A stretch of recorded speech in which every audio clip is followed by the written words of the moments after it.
অভিনয়ের জাদুতে এবার সরাসরি একটি স্বর্ণের কলস উপহার পেলেন ঢালিউড কুইন অপু বিশ্বাস। ঢালিউডে যুক্ত হওয়ার পর থেকেই নিজের অভিনয় শৈলী দিয়ে কুইন খ্যাতি অর্জন করেছিলেন তিনি, যা দীর্ঘ ক্যারিয়ারের পর আজও তার দখলেই রয়েছে। আর এবার সেই খ্যাতির মুকুটে যুক্ত হল নতুন এক রাজকীয় পালক। সম্প্রতি চ্যানেল আইয়ের একটি জমকালো স্টেজ প্রোগ্রামে অংশ নিয়ে এই মহামূল্যবান স্বর্ণের কলসটি নিজের করে নিয়েছেন তিনি। চ্যানেল আইয়ের সেই বিশেষ অনুষ্ঠানে লোকগাথার অমর চরিত্র বেহুলা লক্ষীন্দরের একটি বিশেষ নাটিকায় বেহুলা রূপে মঞ্চে হাজির হয়েছিলেন অপু বিশ্বাস।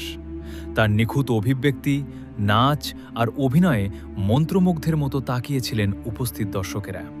আর সেই মঞ্চে তার এই অসাধারণ পারফরমেন্সের স্বীকৃতি এবং রাজকীয় উপাধি হিসেবেই তার হাতে তুলে দেওয়া হয় এই অনন্য উপহার।